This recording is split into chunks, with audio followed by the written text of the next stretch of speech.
श्री सद्गुरु महाराज की जय। अखंड मंडलाकारं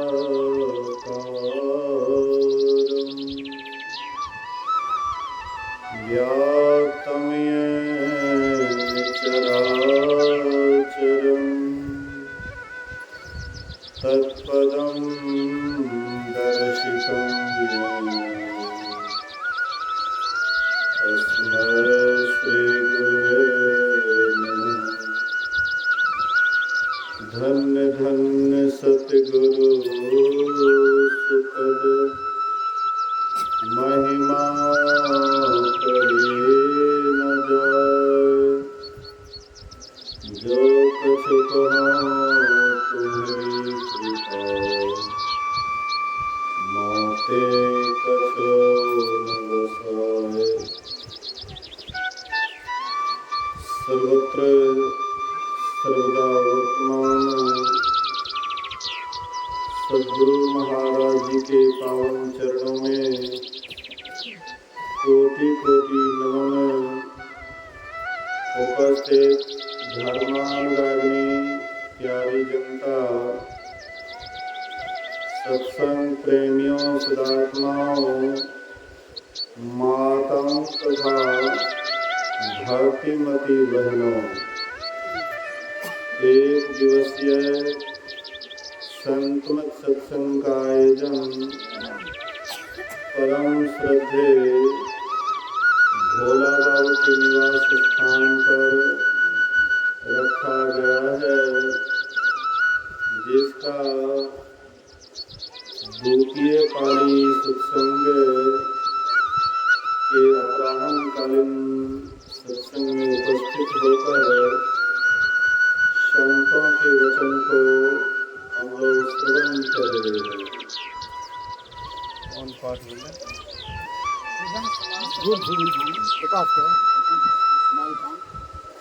अभी हम लोग श्रवण कर रहे थे,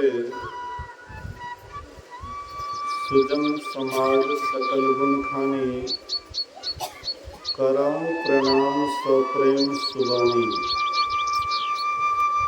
गोस्वामी तुलसीदास जी महाराज कहते हैं, मैं सुजन समाज को प्रणाम करता हूँ। संत महापुरुष वे तो परमात्मा को पाए हुए होते हैं, उनको कुछ पाने के लिए बाकी नहीं रहता है। लेकिन परमात्मा को पा करके भी उनके अंदर कोई चाहना नहीं होती है, कोई इच्छा नहीं होती है, फिर भी वे सुंदर समाज को प्रणाम करते हैं। सुंदर समाज को क्यों प्रणाम करते हैं? क्योंकि सुंदर समाज से ही ईश्वर की भक्ति होती है।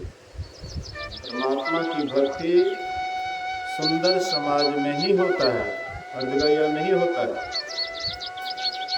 ईश्वर की भक्ति हर जगह नहीं होता, सुंदर समाज में ही होता है। औपचारिक में लोग यदा कदा यही समझते हैं कि सुंदर समाज मतलब अच्छा घर मकान बना लेना, ज़्यादा से ज़्यादा जमीन जायदाद खरीद लेना, या अधिक बैंक बैलेंस कर लेना, संसार की सुविधा जुटा लेना। सोचते हैं कि यही सुंदर समाज, इसी को सुंदर समाज कहते हैं। लेकिन थोड़ा सा विचार करें, क्या इतना में ही कोई सुंदर समाज होता है?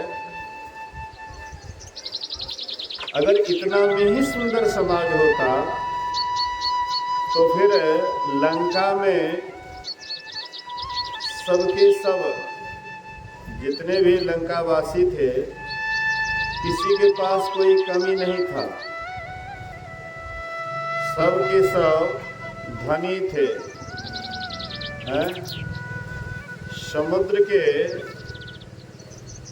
का एक टापू था, वहीं पर लंका राज्य बसा हुआ था।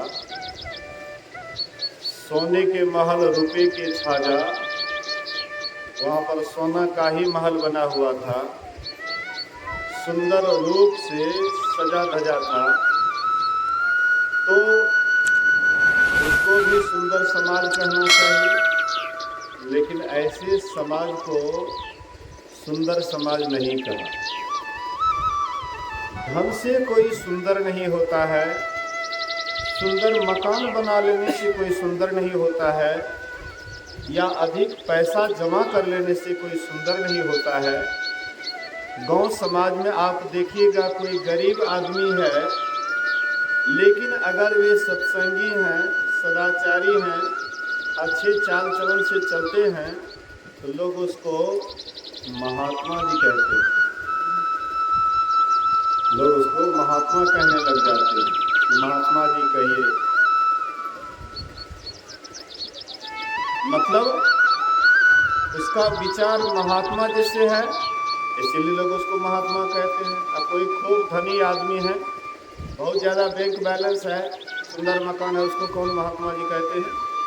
कहते हैं उसको कोई महात्मा जी। रास्ते से चलते हैं तो लोग कहते हैं प्रणाम महात्मा जी, धनी आदमी को। लेकिन गरीबे आदमी हैं, लेकिन उसका लक्षण साधु की तरह है, अच्छे चाल चलन से चलते हैं, विचार उसका सुंदर है, तो रास्ते से भी चलते हैं तो धनियों आदमी कहते हैं प्रणाम महात्मा जी। मुखिया सरपंच मिलता है, वो भी कहते प्रणाम महात्मा जी। राजनीतियों का इसके पास क्या हो, कौन ऐसी विशेषता हो गई? गरीब आदमी है, एक समय खाता है तो दूसरे समय के लिए सोचता है, हाथों पर भी उसको लोग नमन करते, प्रणाम करते। कबीर साहब के पास आज की व्यवस्था हो जाती थी तो कल के लिए उपाय नहीं था, लेकिन प्रसिद्धि कितनी होगी, कितनी हुई कबीर साहब की प्रसिद्धि है। जब उनकी प्रसिद्धि अधिक फैलने लगी, कबीर साहब सोचे कि कुछ लीला करना चाहिए ताकि डुप्लीकेट से छट जाए। जो भी डुप्लीकेट देखा देखी भक्ति करता है, देखा देखी भक्ति का कबूल चरसी रंग, अब विपत्ति पड़ी और छाड़ सी जो केचुल भोजन।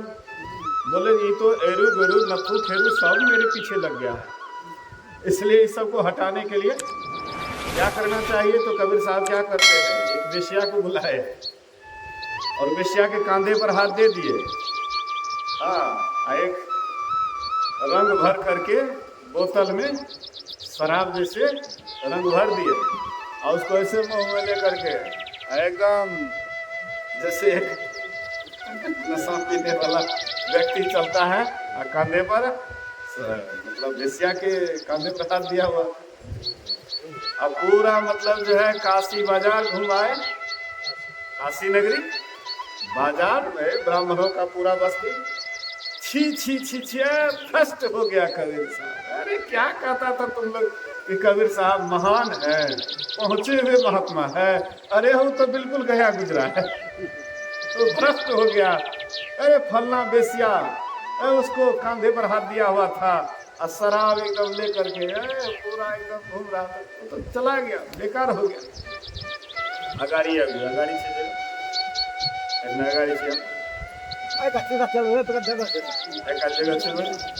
बोलिए श्री सद्गुरु। अगाड़ी चलिए, ऐसे गर्मी नहीं लगती। महात्मा के साथ कभी महात्मा अच्छे जगह बते तो पूरा गाड़ी में जगह से कोनो बात नहीं, बैठ जाइए। बोलिए श्री सद्गुरु। भगवान बुद्ध सत्संग कर रहे थे, उधर से किसान आ गया भूखल प्यासल, उसका बैल खो गया था। भगवान बुद्ध जैसे आए, उसके चेहरा को देखे तो पहले इसको भोजन कराओ, पहले इसको भोजन कराओ।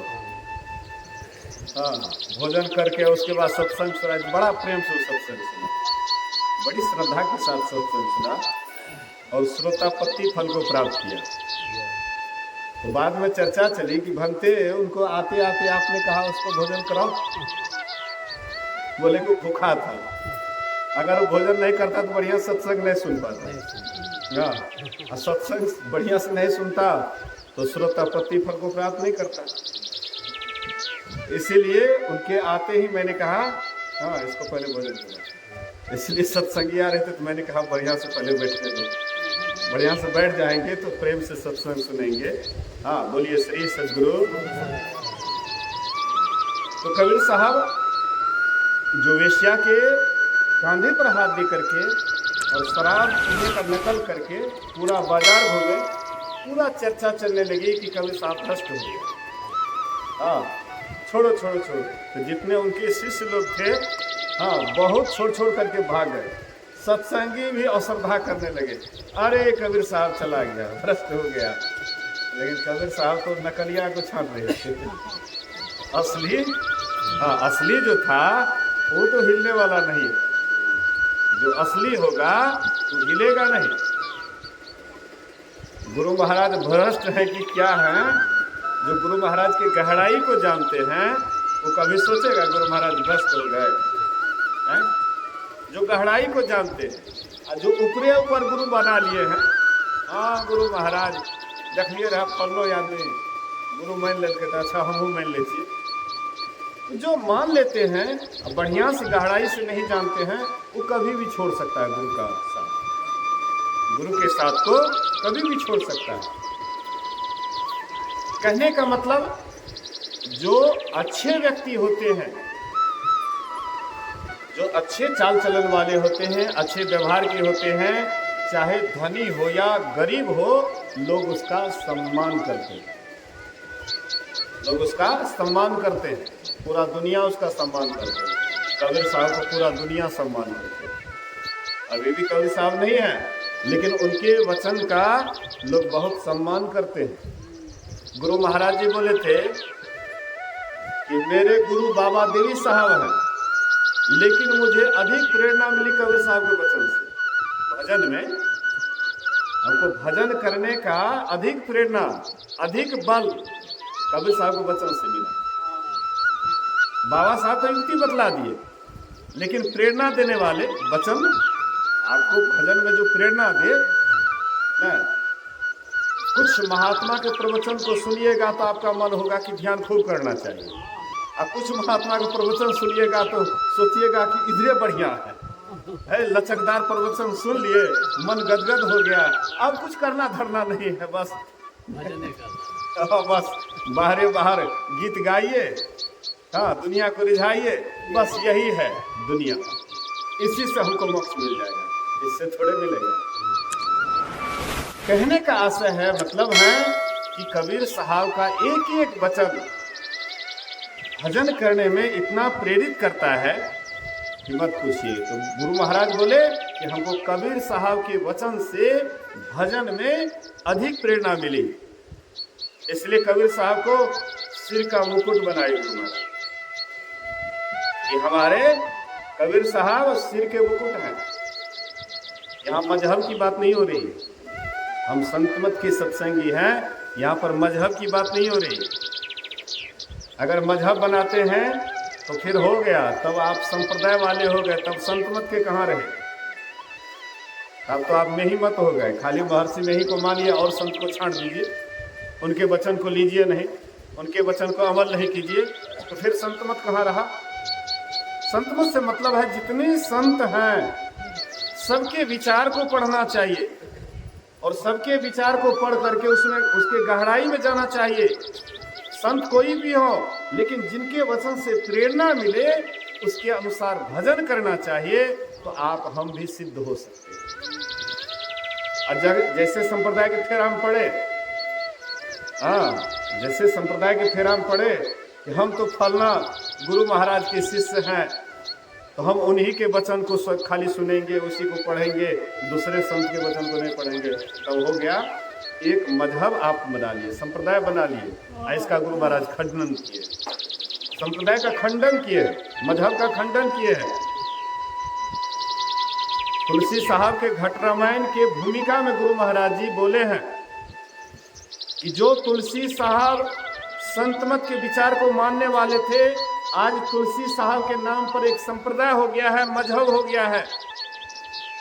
लेकिन संत तुलसी साहब संतों के विचार की प्रधानता देते थे और उन्हीं विचार का प्रचार करते थे। आज उनके अनुयायी केवल मजहब के नाम पर लोगों को बता रहे हैं, एक संप्रदाय मजहब बना लिए। गुरु महाराज जी बोले, संत गुरु और पंथ न जाना, या ही संत मत माना। गुरु महाराज कहते हैं कि मैं संत और गुरु और कोई पंथ नहीं जाना। तुलसी साहब बोले, संतों के विचार का प्रचार तुलसी साहब भी किए। घट रामायण में, घट रामायण से मतलब क्या समझते? एक तो है श्री रामचरितमानस, जिसमें राम के चरित्र का वर्णन शिव जी के मन में पहले आया। वह पार्वती से बताए, पार्वती को सुनाए, और वही गोस्वामी तुलसीदास जी लिपिबद्ध किए। तो ये हो गया रामचरितमानस। और संत तुलसी साहब का घट रामायण, घट में जो राम का रामायण हो रहा है, राम का लीला हो रहा है, ब्रह्म लीला हो रहा है, घट में उसी का प्रचार संत तुलसी साहब किए। घट रामायण में वही बात है। मतलब भीतर में क्या घटता है, भीतर में कैसी कैसी बात घट रही है, ये घट रामायण पढ़ करके पता लगेगा। गुरु महाराज जी बहुत पतली पुस्तिका घट रामायण की है, उसको पढ़ना चाहिए। सत्संग योग में भी है थोड़ा सा अंश, लेकिन घट रामायण एक पुस्तिका, पतली पुस्तिका अलग से छुपाया गया है। घट रामायण कहिएगा तो मतलब जो है पुस्तकालय पर मिल सकता है। उसमें संत तुलसी साहब के जो वचन है, घट में जो रामायण हो रहा है, घट में जो घटना घटती है साधना के समय में, वह सब बात संत तुलसी साहब को विशेष उसी पर बोले, बाहरी बात बोले हुए नहीं की। बाहर में कैसा क्या, गोस्वामी तुलसीदास तो बाहर की बात विशेष बोले हैं कि राम जी जन्म लिए, वो वनवास गए, सीता जी से शादी हुई, वनवास गए, सीता हरण हुई, तो लोग कथा के रूप में खूब पढ़ते हैं उसको। लेकिन भीतर में जो रामायण हर हमेशा हो रहा है, घट में जो घटना हो रही है साधन के समय में, इस बात से बहुत आदमी अनभिज्ञ है। रामायण का पाठ करते हैं 24 घंटा तक, उसको समझ भी जाते हैं, लेकिन गहराई में जाना नहीं चाहते। गहराई में जाने से अपने आप को खोने का डर रहता है, अपना अस्तित्व समाप्त होने का डर रहता है। जब तक अपना अस्तित्व है तब तक परमात्मा नहीं है। जब मैं था तब हरि नहीं, अब हरि है मैं नहीं। जब मैं था तब हरि नहीं। जब हम सोचते हैं कि मैं हूँ, मैं मतलब अहंकार, अहंकार है तो परमात्मा नहीं है, और जब परमात्मा है तो अहंकार रहबे नहीं करेगा। दोनों में से एक ही रहेगा, या तो मैं को बचा लीजिए, अहंकार को बचा लीजिए, या अहंकार खत्म करके परमात्मा को अपना लीजिए। परमात्मा को अपनाने के लिए अपना अहंकार खत्म करना पड़ेगा, लेकिन अपना अहंकार करने में बड़ी परेशानी है। अपना अस्तित्व कौन मिटाना चाहता है? कौन सोचता है मेरा खानदान समाप्त हो जाए? कोई चाहेगा? किसी से पूछिए तो मेरा खानदान समाप्त हो जाए। सब सोचता है मेरा खानदान बढ़े। आपके भीतर में भी खानदानी आदत लगा हुआ है, खानदान बढ़ाने का। काम, क्रोध, लोभ, मोह, ईर्ष्या, द्वेष, पाखंड, ये भीतर में खानदान बढ़ रहा है आपका। भीतर में जितनी भी विकार है उसका खानदान वही है। इसका मूल में है मन। मन सबको मतलब आश्रय देता है, मन में ही सारा विकार भरा हुआ होता है। तो कौन चाहेगा कि मेरा खानदान नष्ट हो जाए? एक बार काल देवता सभा बुलाए, बोलिए श्री सद्गुरु। काल देवता सभा बुलाए और सभा बुला करके बहुत सारे सभासद आए, डपट करके कहते हैं काल देवता कि तुम लोगों के रहते हुए बहुत जीवराम राज्य चला गया, तुम लोग ठीक से अपना ड्यूटी नहीं निभाते हो, इसीलिए बहुत जीवराम राज्य चला गया। इसलिए अब कोई ऐसा उपाय करो ताकि कोई जीवराम राज्य नहीं जा सके। तो खड़े हो गए कामदेव, महाराज मुझ पर विश्वास कीजिए, मुझ पर विश्वास कीजिए, मैं अब कोई भी जीव को राम राज्य जाने के लिए नहीं दूंगा। जैसे ही राम राज्य जाना चाहेंगे तो मैं उसके माथे पर बैठ जाऊंगा। काम दो तरह का होता है, बोलिए श्री सद्गुरु। काम दो तरह का होता है, एक होता है वासना,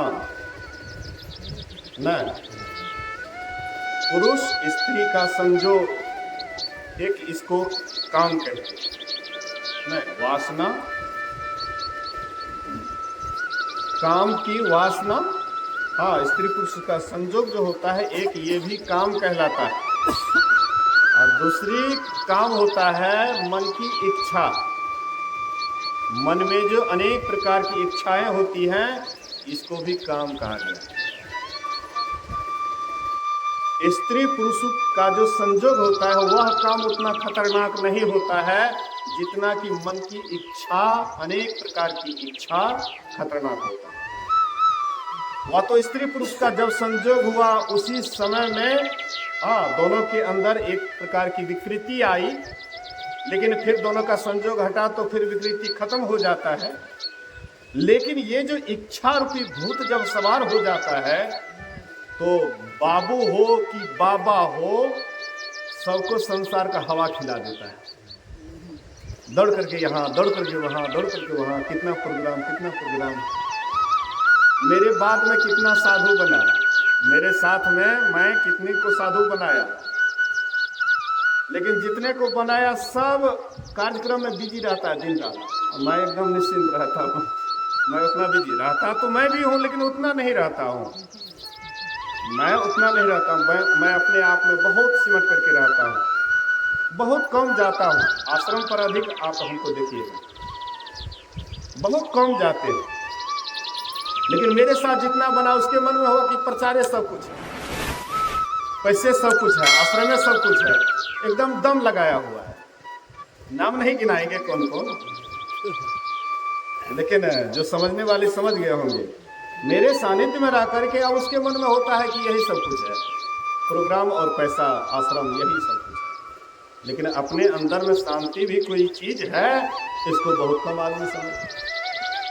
तो जो अधिक इच्छा की तरफ चलेंगे, जिसके मन में होगा कि हमारा बराबर प्रोग्राम लोग लेते रहे, हाँ कोई फोन किया, हाँ क्या बात है, सत्संग कराएंगे, हाँ कब कराइएगा, डेट लिखा दीजिए, हाँ जल्दी डेट लिखा दीजिए, हाँ कब होगा, कैसे होगा, मतलब तुरंत डेट लिखिएगा, मतलब उसको भी इधर उधर भागने का मौका नहीं देंगे।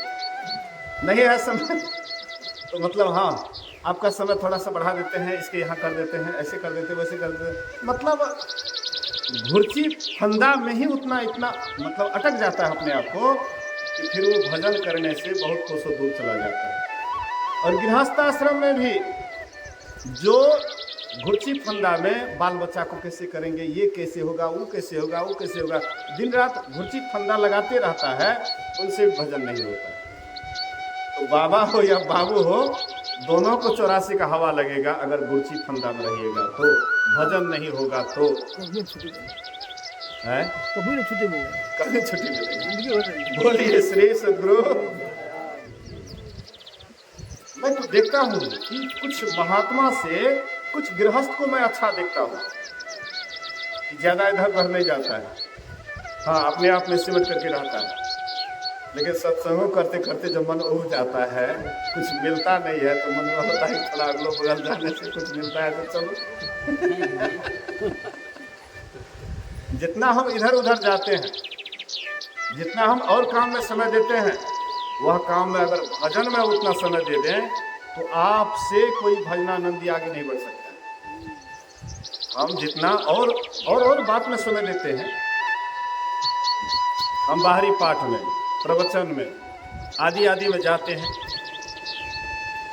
हम लोग जाते हैं, बिल्कुल मना नहीं कर सकते हैं कि नहीं जाएंगे, इसलिए कि आश्रम वासी हैं, आश्रम चलाना पड़ता है। हाँ, 2-4 महात्मा रहते हैं, उसका देखरेख करना पड़ता है, तो बिल्कुल मना नहीं कर सकते हैं। लेकिन आप गार्हस्थ जीवन में शुरू से जिए हैं, शुरुआत से रहे हैं। आप जितना भी हुआ मेहनत करके जवानी में बाल बच्चे को कर दिए, चाहे जितना ही कमाए हैं, लेकिन कमा करके रखे हुए हैं। अब आपको कोई इधर उधर का टेंशन नहीं रहना चाहिए। आप जहाँ हैं वहीं पर सिमट करके अब भजन में दिन रात अगर आप अपने ख्याल को लगा दीजिए, इससे बढ़ करके और कोई इधर उधर भटकना, दौड़ना या कहीं जाना नहीं होगा। मूल बात है कि आप भजन में कितना आगे बढ़ रहे हैं, आपका मन कितना भजन में सिमट रहा है, ये सबसे मूल बात है। आज भंडारा पाने के लिए झड़ीलाल बाबू भी आए थे, यहाँ से यहाँ तक चंदन। बोलिए श्री सदगुरु। संत मत के बहुत पुराने सत्संगी है और पुराने सत्संगी है, लेकिन यहाँ से यहाँ तक क्यों? इसलिए कि भंडारा में जाएंगे कुछ दान दक्षिणा मिलेगा, सत्संग में जाते कुछ नहीं मिलता है। तो सत्संग में जाते जाते उग गया। अब दूसरा पॉइंट निकाल लिए कि उधर जाएंगे तो कुछ 11 टका मिलेगा, कुछ कपड़े मिलेगा, कहीं जाएंगे तो कुछ मिलेगा, लेकिन इसमें तो कुछ नहीं मिलता है। लेकिन इसमें बहुत कुछ मिलता है, लेकिन आपने कभी खोजा नहीं है। इतना उम्र आपका बीत गया सत्संग करते करते, लेकिन आपने अंदर में कभी गोता लगा करके नहीं देखा कि क्या मिलता है।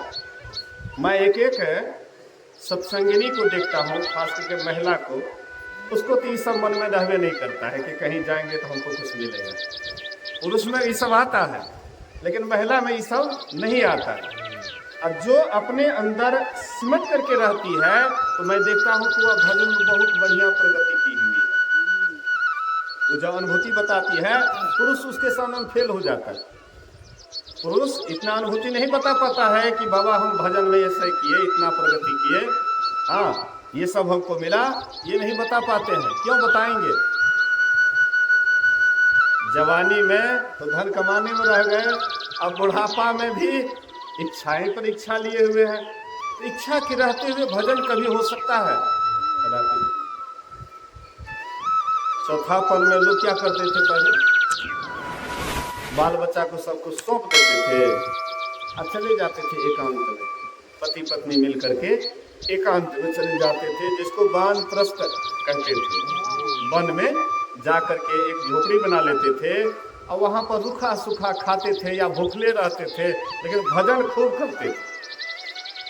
आजकल बुढ़ापा आता है तो कहते बढ़िया भोजन कौन बेटा बेटी देगा, भोजन के चक्कर में पड़ जाते हैं। या बेटा बेटी अगर बढ़िया नहीं दिया तो चल बाबा जी कम से कम तिलक चंदन कर लेंगे, किसी प्रकार का भी कोनो संप्रदाय वाला तिलक कर लेंगे तो उसमें ज़्यादा कुछ होगा, तो कम से कम दानों दक्षिणा मिलेगा। हाँ, जाएंगे आराम से भंडारा पाएंगे। लेकिन नहीं, आप उतना धूप में आए, उतना दूर से धूप में आए, और यहाँ से आप जाइएगा धूप में, रहे वो लोग नहीं रहे, भंडारा पाने वाले रहे, सब आए और सबसे पहला सब्जी निकाला हुआ था, सब उठा पटा कर लेकर चले गए कि हम लोग को उससे कम है ये बाबा जी सबसे, ये सब तो कौन का महात्मा है संत मत वाला। रामानंदी तो बहुत पुरनका है, कबीरपंथी तो बहुत पुरनका, 500 बरस हो गया। इसको तो बस 140वां जयंती मना रहे हैं, गुरु महाराज जी का 140वां जयंती मना रहे हैं। गुरु महाराज जी को शरीर छोड़े हुए 39 बरस हुआ। ये तो हाल फिलहाल वाला ही संत मत का सत्संग। हम लोग तो बहुत पुराना लेसन सी है, चलो बाल्टी उठा करके। लेकिन कौन कितना संयम करता है, कौन कितना पवित्र जीवन बिताता है, कौन कितना साधना में आगे है, इस बात को तो हम नहीं जान पाते हैं। हम तो संप्रदाय के झंझट में पड़ जाते हैं, पहले नंबर का हम हैं। हाँ, पहला भोजन हमारा, तो भजन पहले किसका होना चाहिए? भोजन आप करते हैं पहले, भोजन पर अधिकार आप जमा रहे हैं। आए तो कितना देर भजन किए, आए हाँ, एक दो बार बस सीताराम सीताराम हो गया और सीधा गए उधर, न सत्संग से मतलब, न ध्यान से मतलब, खाली भोजन से मतलब, और गर्व से कहते हैं हम 500 बरस हमारे संप्रदाय को हो गया। ये गर्व आपका मिट्टी में आप ही को मिलाएगा। कोई भी संप्रदाय हो, हम भी अगर गर्व करते हैं, अहंकार करते हैं कि हम बहुत बड़े हैं, तो हमको भी मिट्टी में मिलाएगा। कोई भी हो, लेकिन गर्व जैसे हुआ कि हम फलाने संप्रदाय से हम बहुत बड़का हैं, वही आपका अहंकार नीचे गिराता है। बोलिए श्री सद्गुरु।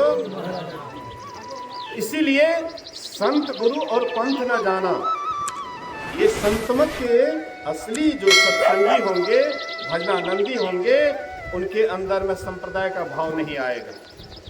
वे जितने भी संत हैं उनके वचन को आदर पूर्वक उसको मानेंगे, सम्मान करेंगे। और गोस्वामी तुलसीदास जी महाराज हाँ संतमत की बात कहते हैं, इहान पक्ष पाते कछुरा खाओ, वेद पुराण संत मत भाखो। यहाँ मैं पक्षपात की बात नहीं करता, इसको हटाइए ना।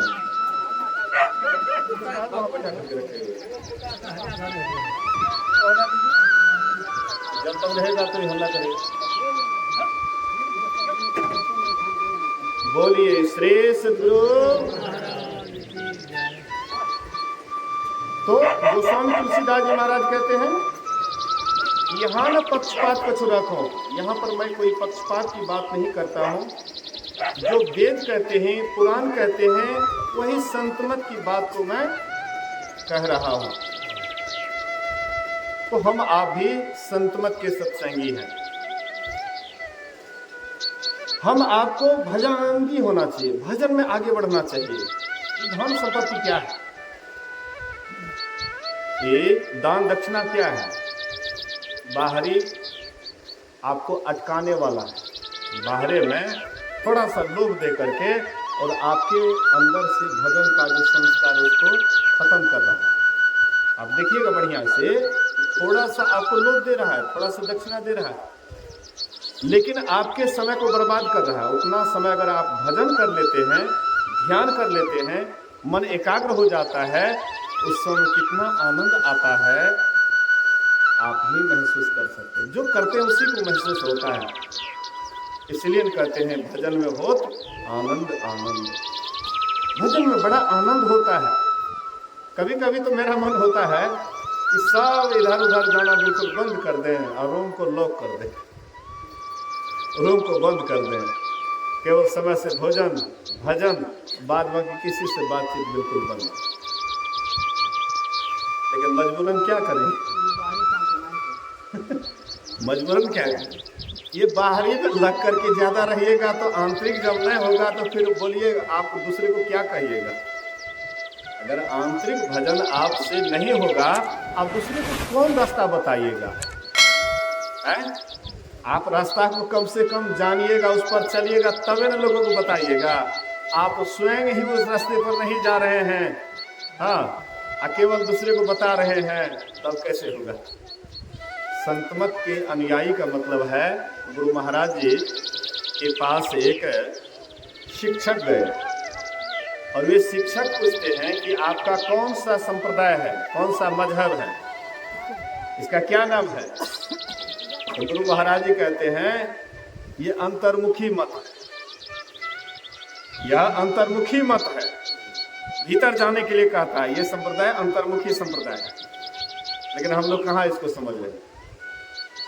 हम लोग तो सोचते हैं कि यही बाहरी में, बाहर में हम लोग हाँ भजन गा रहे हैं, प्रवचन सुन रहे हैं, सुना रहे हैं, ज्ञान करते हैं या नहीं करते हैं, उससे कोई खास मतलब नहीं रखते। लेकिन नहीं, आप अगर संतमत के सत्संगी हैं, संतमत से मतलब मैं मजहब की बात नहीं कर रहा हूँ, संतमत से मतलब जितने संत हैं, महापुरुष हैं, उसके विचार को मानने वाले हैं, तो वे अंतर्मुखी थे, तो आप भी अंतर्मुखी होइएगा तब है ना।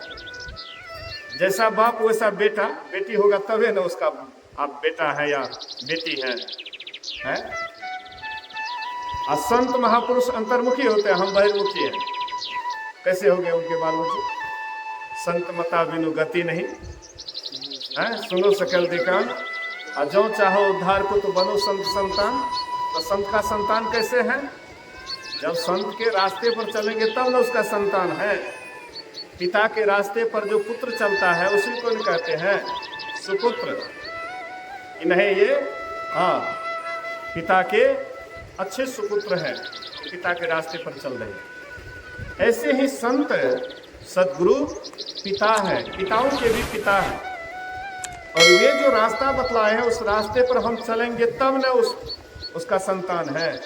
और उस रास्ते पर चलवे नहीं करेंगे तो उनका संतान हम हैं। कम से कम कोशिश करना चाहिए कि वे अधिक अंतर्मुखी थे तो हम थोड़ा सा भी अंतर्मुखी हो गए। गुरु महाराज जी गुफा में घुसते थे तो 7 बजे सुबह में घुसते थे। अब रात में कब रात निकलेंगे इसका कोई गारंटी नहीं। तो हम लोग 1 घंटा के लिए तो घुसे हैं। गुरु महाराज जी जब 12-12 घंटा जब मतलब जो है ध्याने पर बैठते थे, हम लोग 1 घंटा तो बैठे हैं। 1 घड़ी आधो घड़ी है, आधो में पुनियाद तुलसी संगत साध के तो हरे करोट अपराध। तो कौन तुलसी संगत साध के? इधर का संगत, ये बाहरी संगत, भीतर में असली संगत है। हाँ, असली संगति, असली दर्शन, असली साथ, संत सद्गुरु का साथ अंदर में होता है। भीतर में तो कहाँ, अभी साथ में है, थोड़ी देर के बाद ये मंच हट जाएगा, गुरु महाराज से अलग हो जाएंगे। लेकिन अंदर में जब चाहेंगे तब आपके भीतर में एकदम लबालब गुरु भरा हुआ है। संत सद्गुरु का जब दर्शन कीजिए अंदर में तब दर्शन हो सकता है। लेकिन बाहर में तो व्यवस्था करना पड़ेगा दर्शन करने के लिए। लेकिन बाहरी दर्शन से आपका मन संतुष्ट नहीं होगा। बाहरी कितना हो दर्शन कर लीजिए, मन संतुष्ट नहीं होगा। लेकिन अंदर घुस करके एक बार भी अगर थोड़ा सा झलक मिल गया तो मन परम संतुष्ट हो जाता है। परम स्वाद सबही जो निरंतर, अमित तोष उपजावे, मन वाणी को अगम अगोचर, सो जाने जो पावे, रूप रेख गुण जाति जुगत बिनु, निरालंब मन चक्रित भावे, सब विधि अगम विचार ही ताते, सुर सगुन लीला पद गावे। तो वह परमात्मा, वह ईश्वर जो हमारे अंदर में है, उसके तरफ जब हम उस रास्ते पर चलेंगे तभी हम सुंदर समाज का निर्माण कर सकते हैं, अच्छे समाज का निर्माण कर सकते हैं। ऐसे ही सुंदर समाज, अच्छे समाज को गोस्वामी तुलसीदास जी हाथ जोड़ करके प्रणाम करते हैं।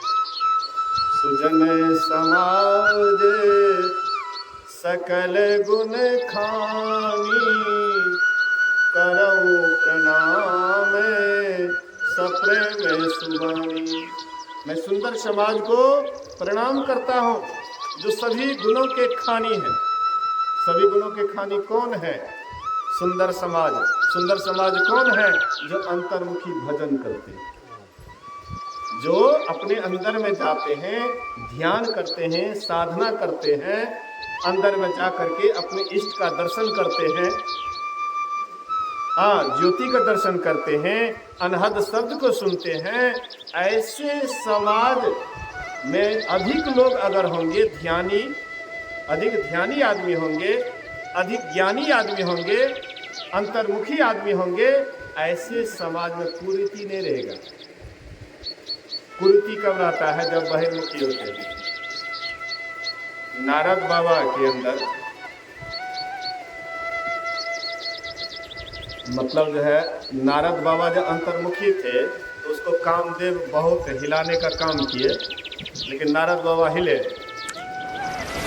जब बद्री नारायण में ध्यानस्थ थे तो इंद्र भेजा कामदेव को, जाओ उनको भ्रष्ट करो।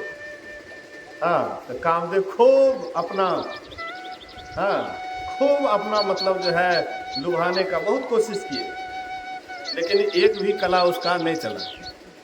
अंत में हार करके कामदेव हार जाते हैं, वृक्ष के ओट में छिप जाते हैं। जब ये ध्यान से जगे अंतर्मुखी से बहिर्मुखी हुए, तब कामदेव आए। अब बोले कि हम आपको कोशिश किए गिराने का, लेकिन आप गिरे नहीं, आप महान हैं। वहीं पर हो गया अहंकार। बड़ाई सुने, अहंकार हाँ आ गया। आई जब से मान बढ़ाई, किस्मत तब से फूटी, और स्वामी स्वामी कहने लगे सब नेह राम से टूटी। आई जब से मान बढ़ाई, लड़का बस्तर ले लिए, आश्रम बना लिए, लोग कहने लगे स्वामी जी महाराज जी हाँ बाबा हैं। बाबा तो या मोटरसाइकिल हवा पर एकदम यहाँ दिन रात उड़ रहे हैं, यहाँ से वहाँ, वहाँ से वहाँ, वहाँ से वहाँ। आई जब से मान बढ़ाए, किस्मत तब से फूटी। भजन रूपी किस्मत आपका फूट गया, तब आपसे भजन नहीं होता है।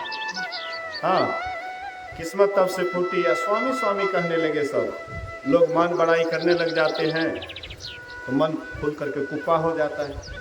अब कोई सटकाने वाला तो होता नहीं है, और सटकाने वाला के पास वो जेबो नहीं करेगा। जो उसके खुला हुआ कुप्पा जो मन है, अहंकार से लदा हुआ मन है, उसकी हवा को निकालने वाला जो होगा उसके पास वो जाएगा नहीं। और उसी के पास जाएगा जो उसको बहुत मान सम्मान करेंगे, बड़ाई करेंगे, बाबा हैं बाबा हैं, हाँ बहुत आदर करेंगे, उसके पास जाएंगे तो वो तो और खुला करके कुप्पा करेंगे, जिससे भजन नहीं होगा। तब नेह राम से टूटी, परमात्मा से स्नेह आपका टूट जाएगा, परमात्मा से प्रेम आपका खंडित हो जाएगा। फिर आप एकांत में ध्यान नहीं कर सकेंगे। विशेष मान बढ़ाई के पीछे पड़ने पर एकांत में आप साधना नहीं कर सकते, ध्यान नहीं कर सकते। इसलिए कहते हैं कि अगर आप ध्यान करना चाहते हैं तो कभी कभी अकेले रहना चाहिए, सबसे अकेले हो जाइए। एक कमरा बंद कर दीजिए, एक कमरा अपना सेपरेट रखिए, उसको बंद कर दीजिए, कभी कभी अकेले हो जाइए। अपने मन के चाल को देखिए कि ये मन क्या क्या कर रहा है, आपको कहाँ कहाँ ले जा रहा है, किधर किधर दौड़ा रहा है। अब मन के चाल को अगर आप समझ जाइएगा तब देखिएगा कि ये मन आपका बिना मेहनत के अंतर्मुखी हो जाएगा, फिर भजन ऑटोमेटिक होने लगेगा। तो ऐसे जहाँ पर अधिक लोग हो जाएंगे, ऐसे समाज ही पूजनीय समाज होता है, और महापुरुष भी ऐसे समाज को प्रणाम करते हैं। सुजन समाज सकल गुण खाने, करो प्रणाम सो प्रेम सुबानी, साधु चरित शुभ सरिस कपासु, निरस विशद गुणमय फल जासु। साधु का जो चरित्र होता है कपास की तरह भला होता है। कपास जैसे लोढ़े जाने में, काटे जाने में, हाँ उसके बाद सूत बनता है, धागा बनता है, और फिर कपड़ा के रूप में आकर के हम आपके गोपनीय अंग को ढकता है। ऐसे ही जो साधु होते हैं वे भी दूसरे के अवगुण की तरफ नहीं देख करके गुण की तरफ देखते हैं, और उनको बहिर्मुखी नहीं बना करके अंतर्मुखी बनाते हैं। आंतरिक साधना, आंतरिक ध्यान की तरफ प्रेरित करते हैं। और जो अंतर्मुखी होते हैं, साधन भजन करते हैं, चाहे गृहस्थ वेश में हो या बैरागी वेश में हो, वही एक दिन पहुँचे हुए महापुरुष कहलाते हैं, वही एक दिन संत होते हैं, और वही एक दिन परमात्मा को पाकर के कृतकृत हो जाते हैं। तो इन्हीं बात को सुनिए, समझिए और अपने जीवन में उतारने का कोशिश कीजिए। इसी वचन के साथ सब आदमी एक बार गुरु महाराज जी की जय जयकार बुलंद आवाज में करें। बोलिए श्री सद्गुरु महाराज की जय।